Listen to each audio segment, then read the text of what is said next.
어니 같은 아기도 이제 아직 지금은 아기죠.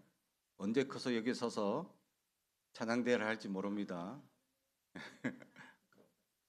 그런 세월들을 생각하면 금방 지나가죠. 우리의 다음 세대가 가득 넘치는 함께하는 교회가 되길 주님의 이름으로 축복합니다. 오늘은 사순절 두 번째 주일입니다. 사순절 기간 동안에 우리의 생활이 좀 더 검건절약하며 더욱더 하나님께 가까이 나가기 위하여 말씀과 기도로 나아가는 시간들이 되기를 소망합니다. 특별히 또한 오늘은 3.1절이죠. 우리나라가 일제에 식민지로 빼앗겨 고통을 당하던 그 30년 세월을 우리는 기억해야 합니다. 그리고 선조들이 3월 1일 날 온 나라 전체가 비폭력으로 대한독립 만세를 불렀던 그날, 그러나 일제는 폭력으로 수많은 사람들을 목숨을 빼앗아 갔던 그날, 우리는 많은 이들의 헌신, 또 순교, 또 이 독립을 위하여 헌신했던 이들을 우리는 반드시 기억해야 합니다. 그러한 노력들을 바탕 위에 우리나라가 지금 자유와 또 기쁨을 누릴 수 있는 나라가 될 수 있었기 때문이죠. 이것을 생각한다면 지금 나는, 지금 우리는 우리 다음 세대를 위하여 지금 무엇을 하고 있습니까? 107년 전에 그 선조들은 독립을 위하여, 100년 전에 그들은, 또 믿음의 선배들은 나라를 위하여 부르짖고 기도하며 지금의 자유를 우리가 누리고 있습니다. 그럼 나는 지금 우리 다음 세대, 그 다음 세대를 위하여, 100년 후의 후손들을 위하여 지금 나는 무엇을 하고 있습니까? 100년 후에도 그 선배들의 기도가 있었다, 지금 노력이 있었다, 그들의 헌신의 손길들이 있었다 라는 고백들이 그 후에도 일어나길 주님의 이름으로 축복합니다. 그러므로 우리 또한 게을리 있어서는 안 될 것입니다. 하나님께서 주신 소명과 꿈을 따라서 우리는 다음 세대에 우리가 가장 잘할 수 있는 가장 큰 무기인 기도해야 합니다. 우리는 우리의 시간을 바쁘다는 핑계를 뒤로 하고 어떠하든지 시간을 내어서 하나님 앞에 무릎 꿇고 교회를 위하여, 또 우리의 가정들을 위해서 하나님께 부르짖고 기도하는 우리의 수고들이 일어나야 한다라는 것이죠. 그 믿음의 기도들을 통하여서 우리의 다음 세대들도 건강하게 자라나갈 수 있기 때문입니다. 오늘 말씀은 이신득이 믿음으로 구원받는다라는 그 주제 내용이 바로 4장 1절부터 12절까지 나와 있는 내용입니다. 그것에 대해서 13절부터는 이신득이에 대한 이야기, 믿음으로 구원받는 것에 대한 예로 바로 아브라함에 대한 믿음을 이야기하고 있는 본문입니다. 여기에서 무엇보다도 상속자라는 단어가 나오고 있습니다. 상속자, 사전적 의미는 재산이나 기타의 모든 권리에 대하여 물려받는 것을 의미하고 있죠. 모든 권리, 모든 재산. 오늘 그래서 성경에서도 아브라함이나 그 후손에게 세상의 상속자가 되리라고, 세상적 모든 권리 또한 우리에게 주시기 위하여 약속하셨고, 그것을 믿음으로 고백한 모든 이들이 물려받는다라는 것을 오늘 성경은 기록하고 있는 것이죠. 그렇습니다. 하나님의 모든 것을 물려받을 수 있는 상속자, 그것은 오직 믿음으로 될 수 있는데, 오늘 이 성경에 나오는 이 예로 유대인들 입장에서 그들이 주장하는 자기들만 상속자가 된다, 율법에 따라 혈통을 따라서 그들은 자기들만 상속자임을 강조하고, 또한 이런 상속자가 되려면 율법을 따라 살아야 된다라고 강조하는 그들, 근데 그들의 말에는 어폐가 있다라는 것이죠. 혈통을 중시하고 율법을 중시하는 그들이 어떻게 혈통 없이 율법만 따른다고 유대인이 될 수 있느냐? 그것은 구약 성경에서 곳곳에서 말씀하고 있는 믿음이라는 것 때문에 가능하다라고 사도 바울은 오늘 증언해 주고 있다라는 것이죠. 그럼에도 불구하고 유대인들은 오직 율법으로 행하여야 되고 혈통이 더 중요하다고 여기는, 예수님은 그래서 이 돌들도 아브라함이 자손이 될 수 있다라고 할 만큼 율법주의와 혈통 중시하는 이 유대 사회에 대하여 콕 집어서 지적하고 있었다라는 것이죠. 사랑하는 성도 여러분, 우리가 오랜 신앙생활을 하면서 우리가 조심해야 될 것이 바로 여기에 있습니다. 전통이라는 말, 또 유전이라는 말, 그것 때문에 얽매이고 또 묶여있는 연약함 때문에 혹시 자유롭게 하나님을 믿으려 하는 새싹을 우리가 축복하지 못하고 징계하거나 징체하지 하고는 있지 않습니까? 현대에서는 많이 사라졌지만 제가 처음 신앙생활 할 때만 해도 교회 안에서 이렇게 기타 치고 찬양하는 시대가 될 줄을 상상도 하지 못하고 교회에서 드럼 놓는 것 자체도 상상하지 못하는 시대에서 찬양단을 제가 꾸려서 찬양을 하려고 연습하는데, 찬양을 할 때는 괜찮지만 연습할 때는 이 거룩한 본당에서 어디 감히 딴따라를 여기서 연습할 수 있느냐, 교회관 가서 해라 라고 쫓겨났던 시대가 제가 경험했던 시대였습니다. 또 여러분 장로님이나 또 어르신 세대에도 그런 더 심각한 그런 전통이나 잘못된 유전들을 경험해 보지는 않았습니까? 그것이 마치 진리인 양 수호하려는 어리석은 생각들, 그것이 성경에 없는 얘기임에도 불구하고 전통과 유전이라는 것 때문에 묶여있는 연약한 생각들. 사랑하는 성도 여러분, 그렇습니다. 이 유대인들에게 이 사도 바울이 지적하고 싶었던 것은 바로 그것입니다. 자기들이 얘기하는 유전, 전통, 또 율법주의, 또 혈육주의, 여기에 빠져버려서 진정한 구원을 맛보지 못하는 그런 어리석은 그들을 대하여 지적하고 있고,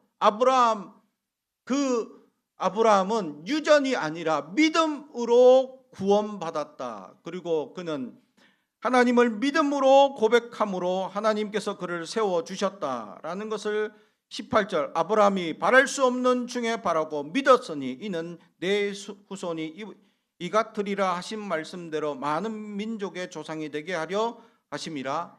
아멘. 바랄 수 없는데 믿음으로 고백했으므로 그가 믿음의 조상이 되어 모든 믿음의 약속들, 아브라함에 주셨던 그 약속이 그 후손들에게 넉넉하게 이어지고 있음을 오늘 사도 바울은 우리에게 말씀해 주고 있는 것입니다. 여기에서 우리가 묵상해야 될 하나의 단어가 있습니다. 그것이 바로 13절 중반에 언약은 이라는 말씀에 이 언약이라는 말씀이죠. 성경에 약속이라는 단어로 두 가지 헬라어를 쓰고 있습니다. 그런데 하나는 에판겔리아라는 약속 또는 히포스케시스라는 단어, 이 두 가지를 쓰고 있죠. 에판겔리아라는 이 단어는 바로 하나님의 값없이 주시는 그 약속을 의미하고 있으며, 히포스케시스는 계약적인, 뭔가 내가 해주면 나도 하겠다라는 이런 의미의 약속이죠. 오늘 성경은 바로 앞에서 얘기한 에판겔리아, 선물이란 의미, 또 이 어떤 호의나 이런 것이 아니라 무조건적인 약속을 의미하는 이 단어를 쓰고 있었다라는 것이죠. 하나님께서 우리에게 약속을 해주시는데 조건이나 환경이나 이런 것을 따져서 우리에게 약속해 주시지 않았다라는 것을 말씀합니다. 다시 말하면 이 약속이라는 말 자체를 통해서도 우리에게 은혜를 생각할 수 있는 단어였다라는 것을 보게 하는 것입니다. 그렇습니다. 하나님은 우리를 은혜로 구원해 주셨습니다. 우리의 공로나 우리의 어떤 행위나 어떤 노력에, 또 우리의 어떤 값비싼 어떤 노력에 의한 이 대가가 아니었습니다. 오로지 하나님의 선물이었고 하나님의 은혜였다라는 사실을 우리는 기억해야 합니다.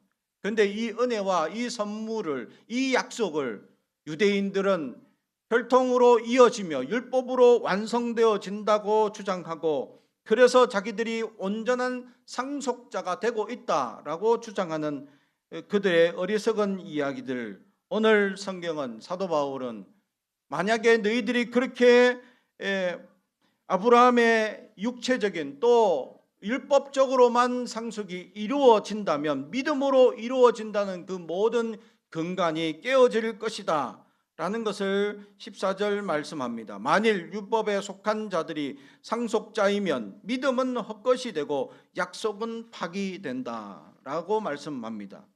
그렇습니다.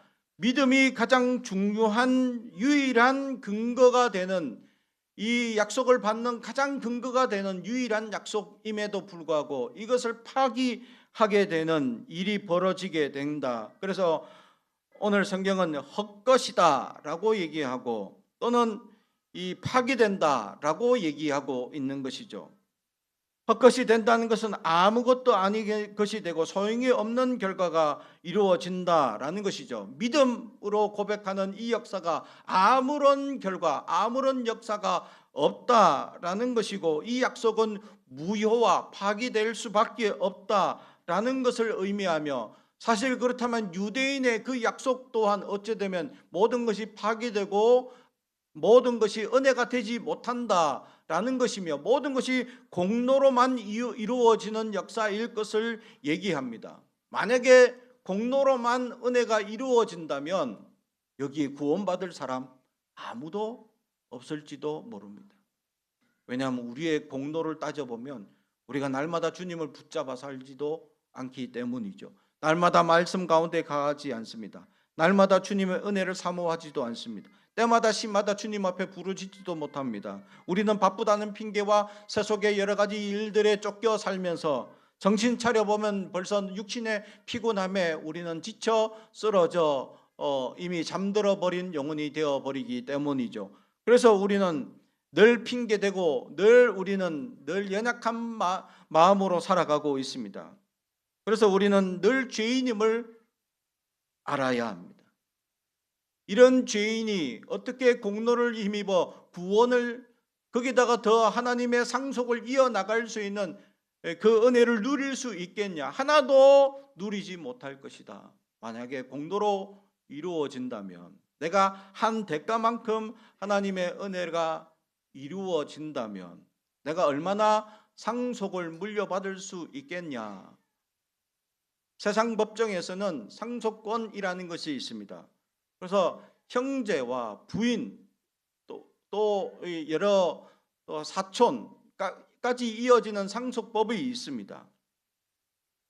그래서 이런 상속법에 의해서 사람들이 서로 싸우고 고소하고 그 상속을 조금이라도 더 누리기 위하여 서로 얼굴 붉히는 형제들의 파탄된 모습들을 이 땅에서 우리는 많이 보게 되는 것이죠. 누가 더 많이 받아야 되냐, 누가 조금 더 공로가 있느냐, 이것을 따지며 싸웁니다.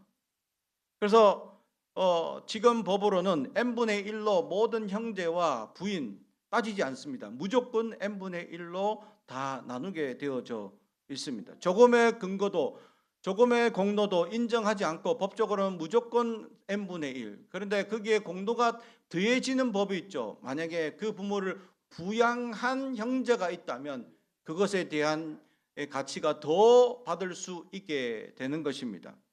그렇게 형제간의 세상 법정에서는 n분의 1 또는 부양을 한다면 n분의 2 정도 더 받을 수 있겠죠. 이것으로 따져보면 우리는 하나님 앞에 n분의 1이라도 받을 수 있겠습니까? 이 땅에 80억 인구들, 그 중에 예수 믿는 사람이 3분의 1 정도 된다고 한다는데 그 중에 내가 n분의 1 공로라도 있을까? 하나님의 상속, 하나님의 은혜, 하나님의 역사를 가질 수 있는 그 상속권을 내가 주장할 권리가 과연 얼마나 있을까? 따져봤을 때 모든 것이 헛되고 파괴되고 아무것도 아닌 것이 될 수 있다라는 것입니다. 이것을 지적하면서 오늘 아브라함은 오직 율법은 15절 진노를 이루게 하나니 율법 없는 곳에는 범법도 없느니라. 아멘. 다시 말하면 율법의 역사는 오직 죄를 깨닫게 할 뿐이기 때문에 율법이라는 것이 없다면 범법도 없다라는 반증을 통해서 우리에게 율법의 역할을 보여주고 있는 것이죠. 사랑하는 성도 여러분, 그렇습니다. 법을 따지는 것은 범죄함에 대해서 밝히기 위하여 법을 따지는 것이죠. 그래서 하나님 앞에 우리는 법을 따지는 것이 아니라 은혜를 이야기하고 있는 것입니다. 하나님 앞에 법적으로 하나님 내가 권리가 얼만큼 있습니다. 내가 법적으로 하나님 앞에 뭔가 따지고 싶습니다. 할 때 한번 따져볼까 하면 하나님께서 변호사를 사지 아니하시더라도 우리는 하나도 받을 수 있는 권리가 없다. 내가 아무리 좋은 변호사를 내가 사서 법정으로 하나님 앞에 한번 항변해 보겠다고 대들어 본들 하나도 건질 게 없다라는 것이죠. 그래서 하나님 앞에서는 오직 은혜. 그래서 이것을 계약적인 삶이 아니라 은혜의 삶이다라고 얘기합니다. 세상의 사람들은 계약적으로 살죠. 늘 계산을 따집니다. 내가 줬으면 받아야 하고 받았으면 준다. 그것이 옳고 그것이 정직하고 그것이 바른 것인 양 이야기합니다. 이것이 이루어지지 않으면 사기가 일어나고 범죄가 일어나기 때문이죠. 그러나 하나님 앞에서는 계약이 아닙니다. 내가 준 만큼 주시는 분이 아닙니다. 하나님은 내가 한 것보다 몇천 배 더 많은 것들로 나에게 은혜를 베풀어 주시기 때문이죠. 내가 하나님께 드린 것보다, 내가 하나님께 헌신한 것보다, 내가 하나님께 노력한 것보다 더 많은 것들로 계획하시고 풍성하게 세워주시는 하나님의 놀라운 기적과 역사를 맛보게 될 것이다 라고 성경은 우리에게 가르쳐줍니다. 그것이 은혜입니다. 사랑하는 성도 여러분, 그렇습니다. 우리가 이 땅에 살면서 계약적이고 율법적이고 또 형식적이고 또 이런 이 외면적인 모습으로만 따져봤을 때 우리는 하나님께 받을 것이 하나도 없으나 사도 바울은 그래서 우리에게는 은혜밖에 없음을, 그래서 우리는 은혜의 상속자이며 은혜로 상속자이며 은혜밖에 없는 상속자라고 얘기를 하고 있는 것이죠. 우리가 은혜가 아니면 이 상속자라는 단어를 우리 가운데 붙일 수 없다라는 것입니다. 사랑하는 성도 여러분, 하나님의 상속자가 된다는 건 하나님의 모든 것을 누리고 가진 것이나 마찬가지. 그래서 성경에는 예수의 이름으로 기도하면 모든 것을 아버지께서 좋은 것으로 더하여 주신다고 우리에게 말씀하고 있습니다. 그러므로 우리에게는 그 아버지 하나님께 주님의 이름으로 부르고 나아갈 수 있어야 합니다. 그 상속자의 권리를 가졌음에도 불구하고 그 상속권을 포기하는 사람들이 가끔 있는 것을 보게 되는 것이죠. 사랑하는 성도 여러분, 여러분은 얼마나 포기하며 살아가고 있습니까? 하나님께 이미 많은 것을 받았고 하나님께 이미 많은 것을 누리고 있음에도 불구하고 그것이 무엇인지를 첫 번째 깨닫지 못해서 내가 뭘 받았는지, 내가 뭘 누릴 수 있는지 알지 못해서 제대로 누리지 못하는 사람. 두 번째로는 하나님의 역사가 얼마나 위대하고 놀라운 파괴력과 놀라운 능력을 가지고 있는데 그것 또한 모른다는 겁니다. 사랑하는 성도 여러분, 하나님의 사랑의 파괴력은 위대한 파괴력을 가지고 있습니다. 한 사람이 변화된다.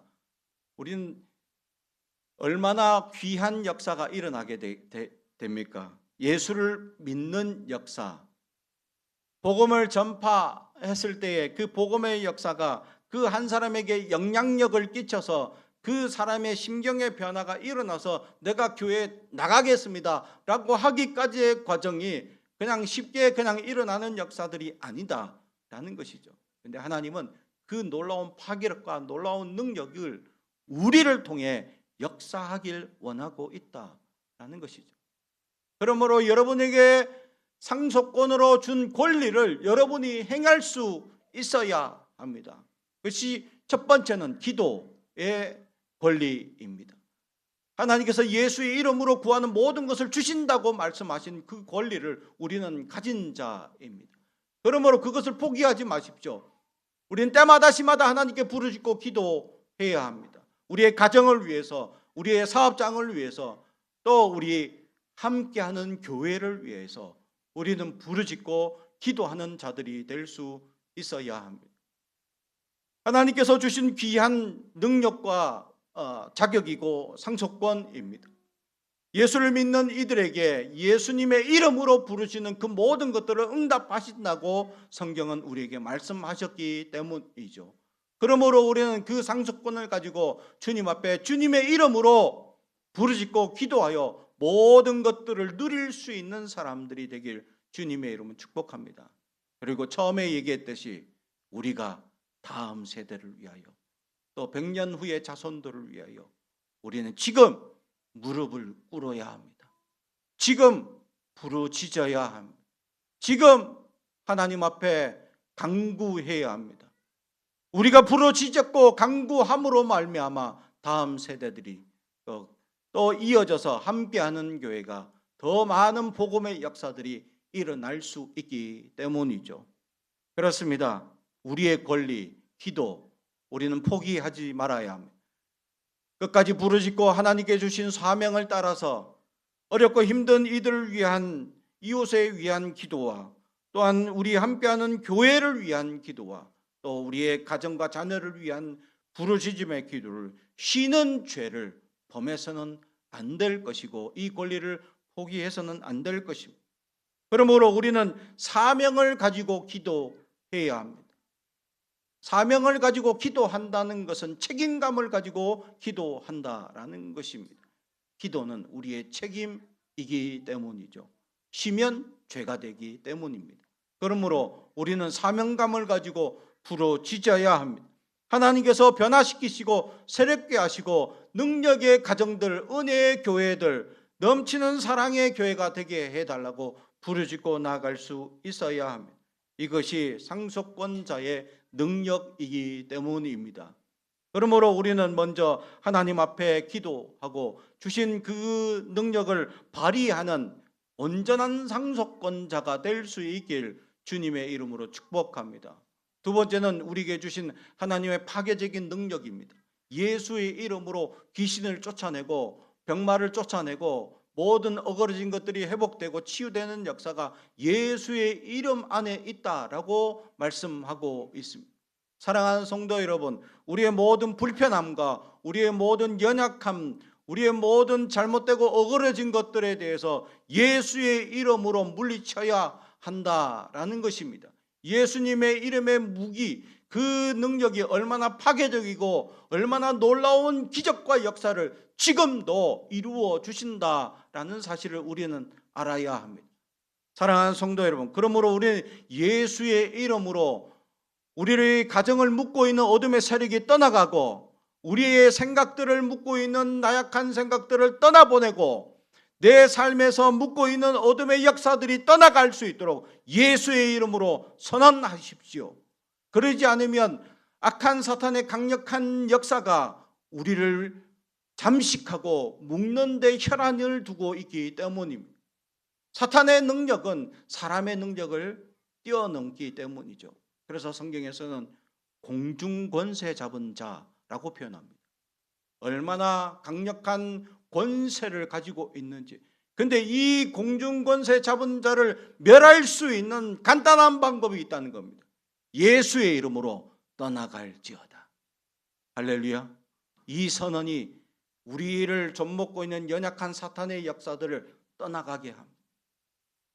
내 삶 가운데, 내 의식 가운데 내 모든 연약함들 가운데 안 된다, 할 수 없다, 그 모든 생각들을 묻고 있는 사탄의 역사들을 예수의 이름으로 선언하십시오. 그래서 늘 축복하시고 늘 가능한 하나님의 역사를 소망하며 부르짖고 나갈 수 있는 우리가 되길 주님의 이름으로 축복합니다. 그래서 우리의 자녀들에게 위대한 자녀가 되게 하옵소서. 늘 축복하고 기도해야 합니다. 그죠? 언제 나은이가 대통령이 될 줄 누가 압니까? 할렐루야. 예. 그건 누가 알겠습니까? 죄가 커서. 예찬이가 앞으로 더 어떤 위대한 인물이 될지 기대하시기 바랍니다. 할렐루야. 그죠? 우리의 자녀들이 앞으로 어떤 위대한 인물이 될지, 그것은 할 수 없어, 안 된다라는 사탄의 생각들, 요거밖에 되지 못하는 현실을 생각해봐라 하고 사탄이 주는 연약한 잠식된 생각들을 떠나보내고 하나님이 함께 하신다면, 사람이 아니라 하나님이 함께 하신다면 모든 것이 가능합니다 하고 믿음을 고백하고 늘 축복하며 살아갈 수 있는 우리가 될 때 우리의 자녀들, 우리의 다음 세대들은 위대한 인물들로 세워질 줄로 믿습니다. 저는 어떤 집에 간증을 들었습니다. 한 아이가, 둘째가 자랄 때 그렇게 사고를 치고 힘들었다고 합니다. 그런데 크고 나니 어엿한 사업가가 되어서 얼마나 훌륭하게 자랐느냐 하면서 전도사님이 이런 고백을 하는 것을 들었습니다. 사랑하는 성도 여러분, 그렇죠? 연약할 때, 작았을 때, 어렸을 때 우리는 어떤 모습으로 자랄지 모르지만 그때의 사람으로 사로잡고 있다면 우리의 자녀들은 어떤 모습으로 자라갈지 모릅니다. 그러나 끊임없이 기도하고 부르짖음으로 얼마나 변화되고 얼마나 훌륭하게 자랄 수 있는지 우리는 곳곳에서 간증을 보고 우리는 체험할 수 있습니다. 할렐루야. 우리의 역사대로만, 우리의 생각대로만, 우리의 계획대로만 어느 정도의 대학을 나오면 어느 수준에서 머물겠지라고 생각하는 우리의 잘못된 습관들을 버려야 합니다. 우리 대학을 나오지 못하더라도 훌륭한 인물들이 얼마나 많은지 우리는 알아야 합니다. 우리의 잘못된 습관과 생각들이 우리는 어떤 교권주의나 또는 그런 스카이 대학에 줄 세우는 그런 잘못된 생각들에 잠식되어서 그런 곳에만 우리의 마음이 빼앗겨서 그렇게 줄 세우려 하는 연약한 생각들이 우리의 자녀들에게 있는 희망과 꿈을 억누르게 하는 연약함으로 만들 수 있습니다. 그 하나님이 주신 놀라운 축복과 꿈과 희망을 제한하지 마십시오. 하나님이 주신 위대한 역사를 해방시키시고 우리의 자녀들의 위대한 꿈을 이루어 나갈 수 있도록 한없이 축복하기에만 이룰 수 있길 주님의 이름으로 축복합니다. 사랑하는 성도 여러분, 이것이 우리에게 가진 권리고 상속권입니다. 사람을 축복하고 세워가고 칭찬하는 은혜. 그러나 사탄은 끊임없이 우리의 현실과 우리의 제한을 두면서 끊임없이 묻고 있는 연약한 생각들을 끊임없이 우리를 나약하게 만들고 있습니다. 안 된다, 할 수 없다, 제한된다, 연약하다. 그러나 하나님은 그러한 생각을 깨트리고 파기하고 그것이 아님을 우리에게 보여주고, 그래서 이 땅에는 기적이라는 것을 보여주고 믿음의 사람들이 그런 기적들을 체험하게 되고 고백하며 그 역사들은 기도로 이루어진 것을 날마다 보게 되는 것입니다. 우리에게 그러한 상속권을 가진 권리를 행하는 자들이 될 수 있길 주님의 이름으로 축복합니다. 그러므로 이제부터 우리에게 묶여져 있는 모든 연약한 것들이 이제 상속권을 온전히 누리며 은혜로 주어주신 이 은혜에 감사하며 더 많은 은혜가 우리의 가정들 속에, 또 사업장, 또 우리 함께하는 교회 끊임없이 넘치고 기적이 넘치고 축복이 넘치어서 감사만 일어나고 기쁨만 넘치는 교회가 되길 주님의 이름으로 축복합니다. 기도하겠습니다. 사랑하고 저희가